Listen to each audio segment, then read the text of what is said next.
Certains personnages de la pop culture fascinent les auteurs de cinéma. Pas simplement parce qu'ils se disent qu'il y a moyen de faire des sous derrière ou parce que ça va forcément attirer un certain public, mais peut-être plus simplement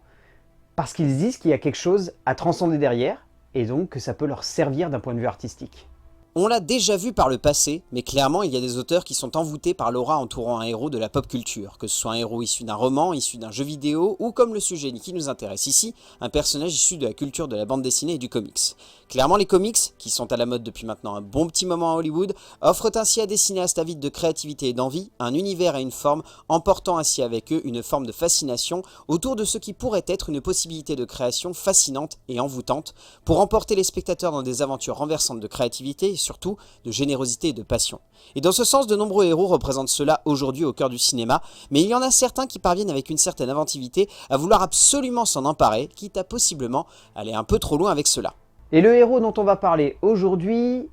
qui a fasciné les cinéphiles, qui a passionné les lecteurs de bande dessinée,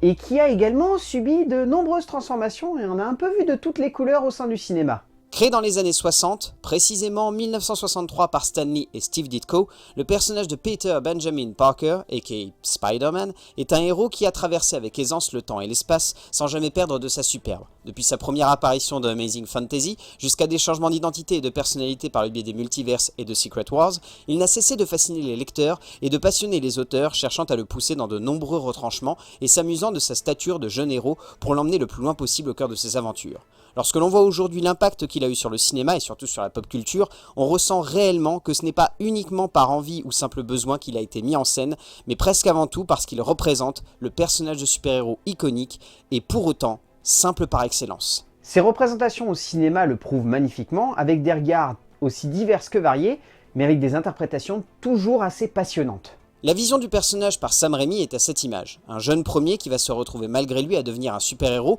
et qui va tenter de se faire une place en acceptant pour modèle le message de son oncle. Un grand pouvoir implique de grandes responsabilités, qui bien au-delà de l'aspect culte de la phrase, représente toute la vision du personnage par Raimi. Son objectif a toujours été d'en faire un héros rempli de bonté, mais surtout d'un idéal. Un idéal qu'il va chercher à porter le plus loin possible en incarnant une figure héroïque dans un questionnement et une remise en cause constante, aboutissant presque à chaque fois à un fragment de mise en scène où Raimi cherche à placer son personnage comme un héros torturé, mais surtout un héros simple et avant tout humain. Chose difficile quand on voit certains super-héros aujourd'hui mis en scène par les autres auteurs aux commandes des projets. La démonstration, pour le moins assez perturbante mais assez intéressante de Webb, est plutôt représentative de ce que le personnage a voulu devenir avec le temps. En voulant en faire un héros plus cool, mais surtout un héros plus ancré dans une base de comics, mais moins de monstres cinématographiques comme avait pu le faire Raimi, le tout jeune metteur en scène à l'époque nous offre ici une vision assez surprenante du personnage, pas forcément toujours à la hauteur de ce qu'il devrait être, mais une vision qui joue beaucoup avec l'image picturale et burlesque du héros de BD.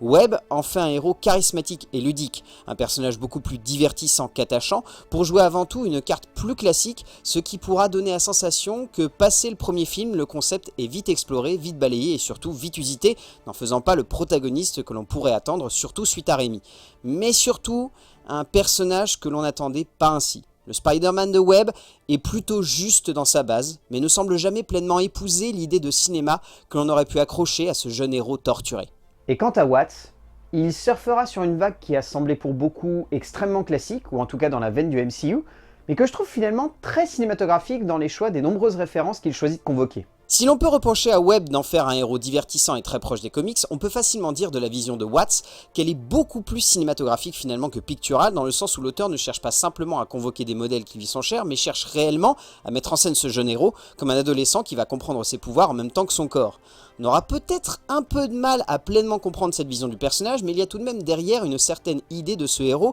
qui ressort comme juste, comme prenante, comme touchante presque, puisque l'on en fait plus un personnage comprenant son pouvoir, comme Raimi, ou acceptant sa situation comme Webb, mais un adolescent en pleine incompréhension de soi et donc en pleine découverte de ses pouvoirs en même temps que de lui. C'est loin d'être parfait, mais cette vision mérite d'être creusée. Une vision que Watts semble vouloir continuer d'explorer au travers d'un chapitre qui clairement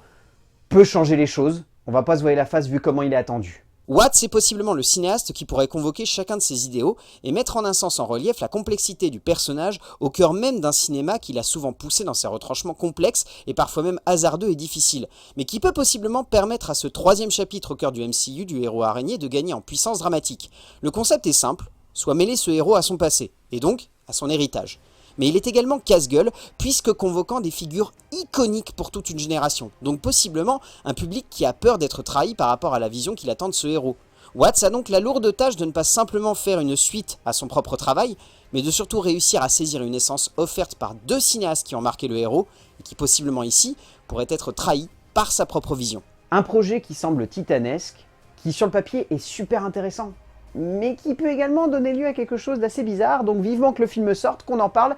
et qu'on passe à autre chose, parce que vraiment on sait pas sur quoi on marche là.